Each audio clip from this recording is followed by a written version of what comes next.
আসসালামু আলাইকুম। হযরত রাসূল সাল্লাল্লাহু আলাইহি সাল্লামের অভ্যাস ছিল প্রত্যেক ফজরের নামাজ শেষ সাহাবীদের কিছু মুখে করিয়া বসিতেন এবং কোন কোন খাপ স্বপ্ন দেখিয়াছে কি না বা কাহার কোনো কথা বলিবার আছে কিনা জিজ্ঞাসা করিতেন। কোনো কথা জানিতে চাইলে হুজুর সাল্লাল্লাহু আলাইহি সাল্লাম তাকে যথাযথ উপদেশ প্রদান করিতেন। অভ্যাস মতো একদিন হযরত দাউদ আলাইহিস সালাম বলেছেন, কাহারও কিছু বলিবার আছে কিনা। কেউ কিছু না বলায় তিনি নিজেই বলিলেন, আজ রাতে আমি অতি সুন্দর ও বিস্ময়কর একটি স্বপ্ন দেখিয়েছি। নবীদের খাপ এবং ওহী সম্পূর্ণ সত্য হইয়া থাকে, ইহাতে বিন্দু মাত্র সন্দেহ নাই।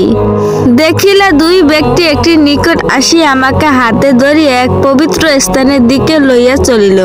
কি দূর গরম পথ দেখিলাম, একজন লোক বসিয়া আছে আর একজন লোক তাহার নিকট দণ্ডায়মান রহিয়াছে। দণ্ডায়মান লোকটির হাতে একটি জম্বুরা রহিয়াছে। সে ওই জম্বুরা দ্বারা উপদিষ্ট লোকটি মস্তক চড়িতেছে। একবার মুখে এক দিক দিয়ে জম্বুরা ঢুকে দিয়ে মাথার পেছন দিয়ে বেরিয়ে ফেলে, আবার অন্য দিকে এই রূপ করে এক দিক কাটিয়ে যখন অন্য দিক কাটিতে যায় তখন আমি প্রথম দিক কাটে আবার জোড়া লাগে। আমি এই অবস্থা দেখি অত্যন্ত ভীত হয়ে সঙ্গীদ্বয়কে জিজ্ঞাসা করিলাম, বন্ধুগণ ব্যাপার কি? সঙ্গীদ্বয় বলিলেন, সামনে চলুন। আমরা সম্মুখের দিকে চলিলাম। কিছু গিয়ে দিয়ে দেখলাম একজন লোক শুয়ে আছে আর একজন লোক একখানা ভারী পাথর হাতে করিয়ে তাহার নিকট দণ্ডায়মান রইয়াছে। দাঁড়ানো লোকটি ওই পাথরের আঘাতে শোয়া লোকটির মাথা চুর চুর করে দিচ্ছে। পাথরটি এত জোরে নিক্ষেপ করে যে সমস্ত চূর্ণ বিচূর্ণ হইয়া বহুদূর গিয়া নিক্ষেপ হয়। লোকটির নিক্ষিপ্ত পাথরটি কুড়াইয়া আনিবার পূর্বে বহুতে বিভক্ত মস্তক জোড়া লাগিয়ে পূর্বের ন্যায় হইয়া যায়। সে ওই পাথর কুড়াইয়া আনিয়ে আবার মাথায় আঘাত করে এবং মাথা চূর্ণ বিচূর্ণ হইয়া যায়। এভাবে সে পূর্ণ করিয়া থাকে। এই ভয়াবহ দৃশ্য দেখি আমি ভীত ও সন্ত্রস্ত হয়ে পড়িলাম। সঙ্গীদ্বয়কে জিজ্ঞাসা করলাম, এ ব্যাপার কি? খুলিয়া বলুন। তাহারা কোনো জবাব না দিয়ে শুধু বলিলেন, আগে চলুন। আমরা আগে চলিলাম। কিছু দূর অগ্রসর হইয়া এক খণ্ড গর্ত দেখিতে পাইলাম। গর্তটির মুখ সরু কিন্তু অবসরগণ অত্যন্ত গভীর এবং প্রস্তুত যেন একটি তন্দুর। উহার ভিতরে দাউ দাউ করিয়া আগুন জ্বলিতেছে আর বহু সংখ্যক নরনারী উহাতে দগ্ধীভূত হইয়াছে। আগুনের তেজ আত্মদিক যে আগুনের ঢেউ খেলিতেছে। ঢেউয়ের সঙ্গে সঙ্গে আগুন উচ্চ হইয়া ওঠে এবং লোকগুলি উথলিয়ে গর্তের উর্দেশে পৌঁছে গর্ত থেকে বাহিরে হইবার উপক্রম হইয়া যায়। আবার যখন আগুন নিচে নামে তখন লোকগুলি সঙ্গে সঙ্গে নিচে নামিয়ে যায়। আমি ভীত হয়ে সঙ্গীদ্বয়কে বলিলাম, বন্ধুগণ এবার বলুন এ ব্যাপার কি? কোনো জবাব না দিয়ে তাহারা বলিলেন, আগে চলুন। আমরা সম্মুখে অগ্রসর হইতে দেখিতে পাইলাম তীরে একটি লোক দাঁড়ান আছেন। ইহার নিকট তৃপ্তিকৃত কতগুলো প্রস্তুর রয়েছে। নদীর মধ্যে একটি লোক হাবুডুবু খাইয়া অতি কষ্টে কূলের দিকে আসিতে চেষ্টা করছে। তীরের নিকটবর্তী হইয়া তীরস্থ লোকটি তাহার মুখে এত জোরে পাথর নিক্ষেপ করে সে যে আবার নদীর মাঝখানে চলিয়া যায়। এভাবে যখনই সে পাথর নিক্ষেপ করিয়া তাহাকে দূরে সরিয়া দেয়, এমন নির্মম ব্যবহার দর্শনের ভয়ে আমি সজ্জিত হইয়া সঙ্গীদ্বয়কে জিজ্ঞাসা করিলাম, বন্ধুগণ বলুন এ ব্যাপার? তাহারা কোনো জবাব দিলেন না। বলিলেন, আগে চলুন। আমরা আগে চলিলাম। কিছু দূর অগ্রসর হইয়া একটি সুন্দর শ্যামল উদ্যান দেখিতে পাইলাম। উদ্যানের মধ্যভাগে একটি অতি উচ্চ বৃক্ষ। উহার নির্মাণ একজন মানুষের বৃদ্ধ লোক বসে আছে। বৃদ্ধের পাশে দেশে অনেক বালক বালিকা বৃক্ষটি বসে আছে। বৃদ্ধের পাশে আরো অনেক লোক বসে আছে। তার সম্মুখে আগুন জ্বলিতেছে। ওই লোকটি আগুনের মাত্রা আর বৃদ্ধি করিতেছে। সঙ্গীদায় আমাকে বৃক্ষের আহরণ করাইতে লাগিলেন। বৃক্ষটির মাঝামাঝি গিয়ে দেখিলাম এক সুদৃশ্য অট্টালিকা। এমন সুন্দর মনোরম অট্টালিকা এর পূর্বে কখনো আমি দেখিনি। অট্টালিকার ভিতরে পুরুষ, স্ত্রী, বালক, বালিকা সকল শ্রেণীর লোক রইয়াছে। অট্টালিকা হইতে বাহিরে আসিয়া সঙ্গীদায় আমার আর উপর লইয়া গেলেন। তথার ওপর একটি উত্তম অট্টালিকা দেখিতে পাইলেন। উহার ভিতরে দেখিয়া শুরু বৃদ্ধ ও যুবক। আমি সঙ্গীদায়কে বলিলাম, আপনি আমাকে নানান ভ্রমণ ঘুরাইয়া ফিরাইয়া আনিলেন, এখন বলুন ওই সব কি ব্যাপার দেখিলাম। সঙ্গীদায় বলিলেন, প্রথম যে লোকটি মস্তিষ্ক ছেদন করা হইতেছে দেখেছেন, সে লোকটি মিথ্যা বলার অভ্যাস ছিল। সে মিথ্যা বলে তাহার দুনিয়া মোহ শুরু হইয়া যাইত। দ্বিতীয় নম্বর যে লোকটি মস্তক বস্তু ঘাড়তে চূর্ণ বিচূর্ণ হইতেছিল, সে দুনিয়ার আলম ছিল। কোরআন হাদিস শিক্ষা করেছিলেন, কিন্তু তদনুযায়ী নিজের আমল করে নাই, অন্যকে শিক্ষা দেয়নি, যাহাতে এলেম দিন প্রসার হইতে পড়িত। রাতে শুয়ার আরামে কাটাইত। আরামের বরখোঁজা হাসর ময়দানে হিসাব নিকাশ না হওয়া পর্যন্ত তাহার ওই রূপ আযাব করতে থাকিবে। তৃতীয় ব্যক্তি, আপনি যাহার আগুনে তন্দুরের ভিতর দেখিয়েছেন, তাহার দুনিয়া ছিল ব্যভিচারী পুরুষ, ব্যভিচারিণী নারী। কিয়ামত পর্যন্ত তাহার এরূপ আযাব হইতে থাকিবে। চতুর্থ নম্বরে, আপনি যে লোকটিকে রক্তের নদীতে হাবুডুবু খাইতে দেখেছেন, সে ঘুষ সুদ খাইয়া, চুরি করিয়া, এতিমের বিবাদার মাল আত্মসাৎ করিয়া লোকের রক্ত শোষণ করেছিলেন। কিয়ামত পর্যন্ত তাহার এরূপ আযাব হইতে থাকব। ততঃপর বৃক্ষের নিচে যে লোকটিকে দেখিয়েছেন, তিনি হযরত ইব্রাহিম আলাইহিস সালাম। ছেলে ফেলে গুলি মুসলমান, নাবালেগ ছেলে মেয়ে। যিনি অগ্নি প্রজ্বলিত করে, তিনি যজগের দারোগা, মালিক, ফেরেশতা। বৃক্ষের ওপর প্রথম অট্টালিকা দেখেছেন, উহা সাধারণ ইমানদারকে বেহেশতের বাড়ি ঘর। তৎপর তৃতীয় অট্টালিকা দেখিয়েছেন, উহা শহীদের অট্টালিকা, যাহা দুনিয়াতে দ্বীন ইসলামের জন্য শহীদ হয়েছেন। আমি জিব্রাইল ফেরেশতা এবং আমার সঙ্গে লোকটি মিকাইল ফেরেশতা। এরপর জিব্রাইল আলাইহিস সালাম হযরত দাউদ আলাইহিস সালামকে বলেছেন, আপনি এখন উপরের দিকে দিকপাত করুন। আমি উপরের দিকে তাকাই, এক খণ্ড সাদা মেঘের মতো দেখিলাম। জিব্রাইল আলাইহিস সালাম বলেছেন, উহা আপনার অট্টালিকা। বলিলাম, আমাকে ছাড়িয়ে দিন, আমি আমার অট্টালিকায় চলিয়ে যাই। জিব্রাইল আলাইহিস সালাম বলেন, এখনো সময় হয় নাই, এখনো দুনিয়ার আপনার হায়াত বাকি আছে। দুনিয়ার জীবন শেষ হইলে পর তথায় যাবেন। এই হাদিস হইতে কয়েকটি বিষয় অবস্থা বুঝাইতেছি। মিথ্যা কি ভয়াবহ সাজা, বেআমল আলমের পরিণতি, জিনার প্রতিরোধ, সুদখোর ভীষণ আযাব। আল্লাহ সকল মুসলমানদের এই সকল কাজ হইতে বাঁচাইয়া রাখুন। হযরত ইব্রাহিম আলাইহিস সালাম দুরাচার পাপী নমরুদ প্রজ্বলিত অগ্নিকুণ্ডে নিক্ষেপ করিল, তবুও তিনি আল্লাহর দ্বীন তাহার তিরকা ত্যাগ করেন নাই। ফলে আল্লাহ তাআলা তাহার জন্য অগ্নিকুণ্ডে ফুলের বাগিচায় পরিণত করা দিলেন। হযরত মুসা আলাইহিস সালাম সম্রাট ফিরআউন এবং কাফিরদের নিয়মের অত্যাচার অপহৃত হইয়া নিজেকে নিজের লোহিত সাগর নিক্ষেপ করিলেন, তবুও তিনি আল্লাহর দ্বীন তাহার তিরকা পরিত্যাগ করেন নাই। ফলে আল্লাহ তাআলা গভীর সমুদ্রের শুকনো রাস্তা সৃষ্টি করিয়ে দিলেন। হযরত আইয়ুব আলাইহিস সালাম অত্যন্ত কুৎসিত বেদিত আক্রান্ত হইয়া সুদীর্ঘ 18 বৎসরকাল রোগ যন্ত্রণায় ভোগ করিলেন।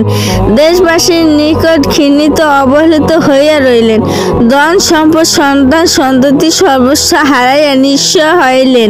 তথাপি তিনি আল্লাহর দ্বীন তাহার তিরিকা হইতে বিমুখ হয়নি।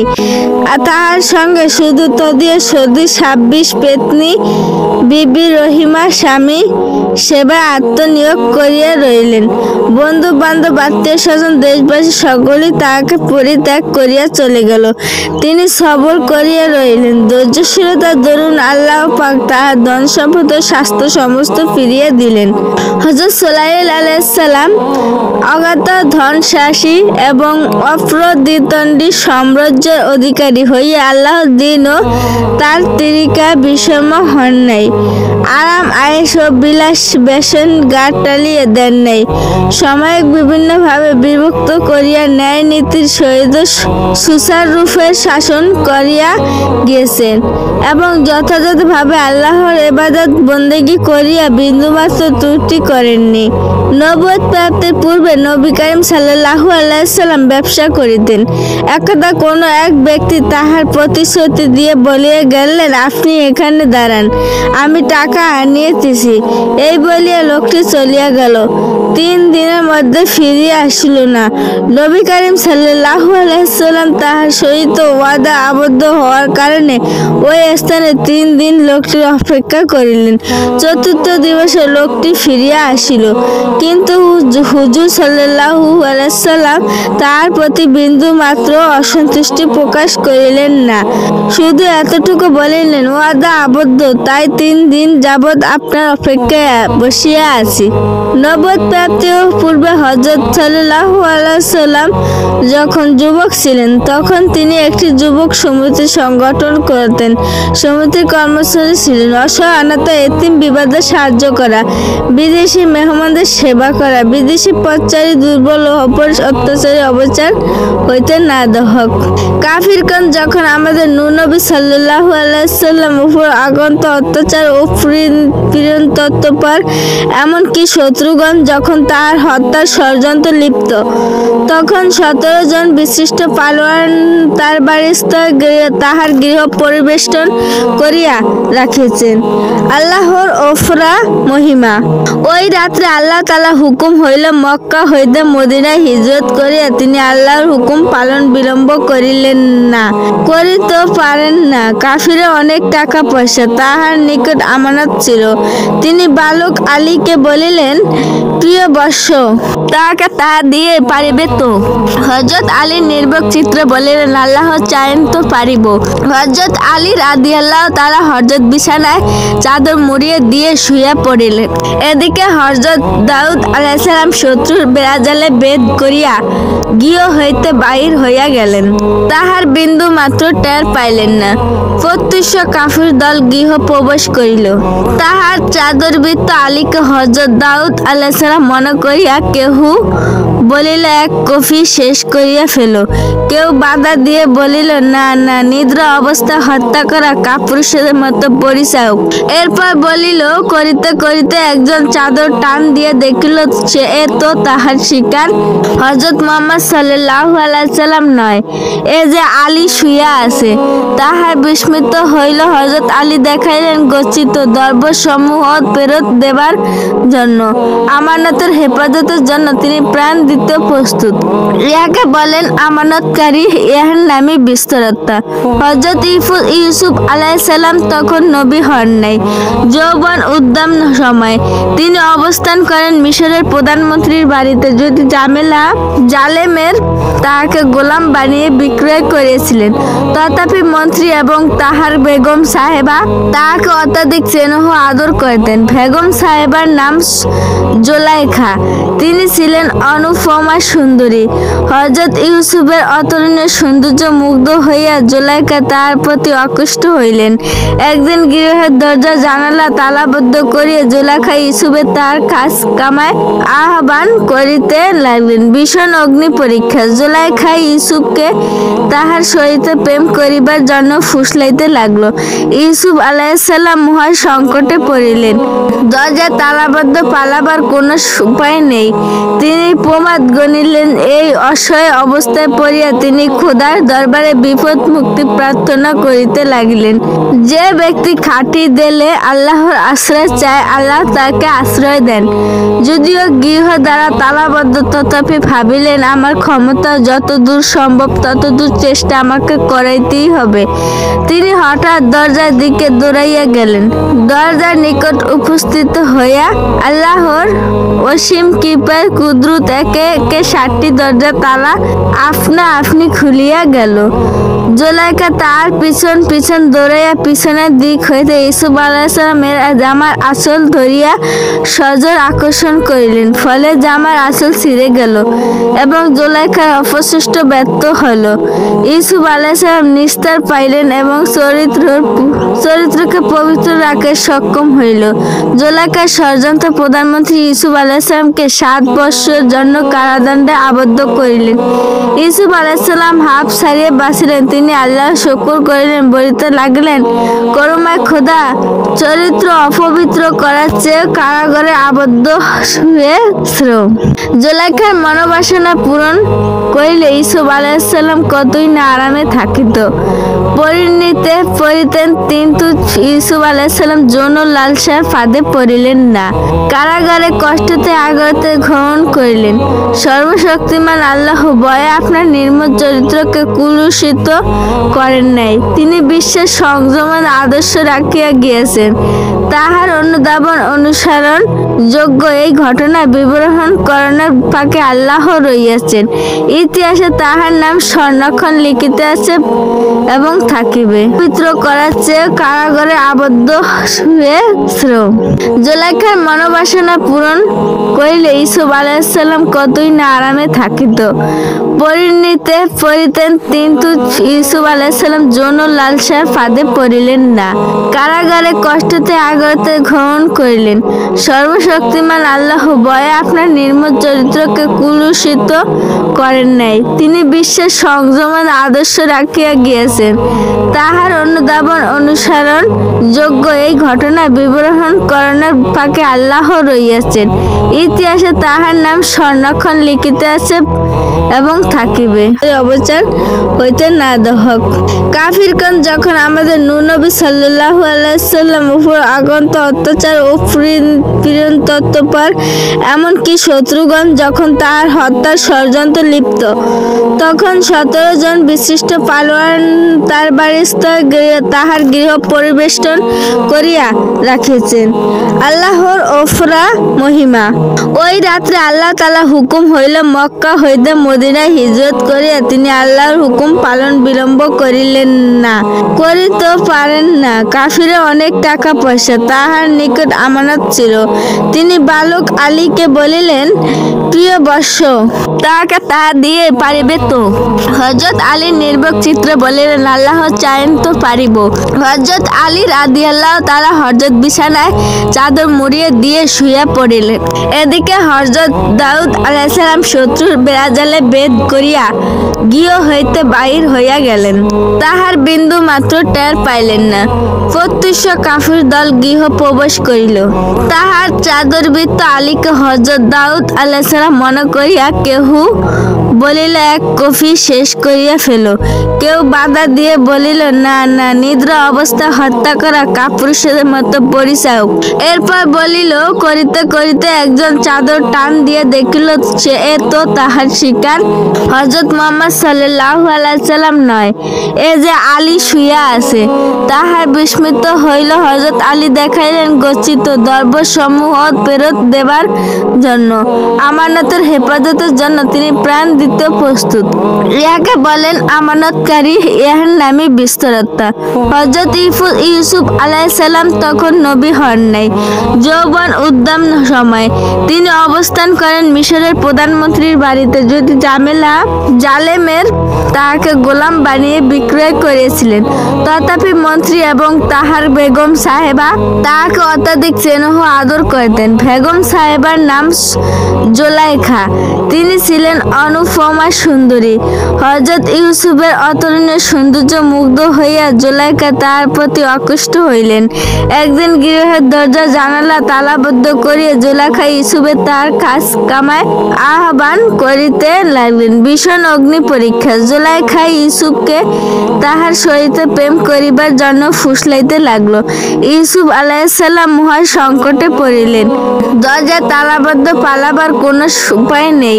তিনি প্রমাদ গণিলেন। এই অসহায় অবস্থায় পড়িয়া তিনি খোদার দরবারে বিপদ মুক্তি প্রার্থনা করিতে লাগিলেন। যে ব্যক্তি খাঁটি দিলে আল্লাহর আশ্রয় চায়, আল্লাহ তাকে আশ্রয় দেন। যদিও গৃহ দ্বারা তালাবদ্ধ, তথাপি ভাবিলেন আমার ক্ষমতা যতদূর সম্ভব ততদূর চেষ্টা আমাকে করাইতেই হবে। তিনি হঠাৎ দরজার দিকে দৌড়াইয়া গেলেন। দরজার নিকট উপস্থিত হইয়া আল্লাহর অসীম কৃপায় কুদরত একে একে 7টি দরজা তালা আপনা আপনি খুলিয়া গেল। জুলাইখা তার পিছন পিছন দৌড়াইয়া পিছনের দিক হইতে ইউসুফ আলাইহিস সালামের জামার আঁচল ধরিয়া সজোর আকর্ষণ করিলেন। ফলে জামার আঁচল ছিঁড়ে গেল এবং জুলাইখার অপচেষ্টা ব্যর্থ হইল।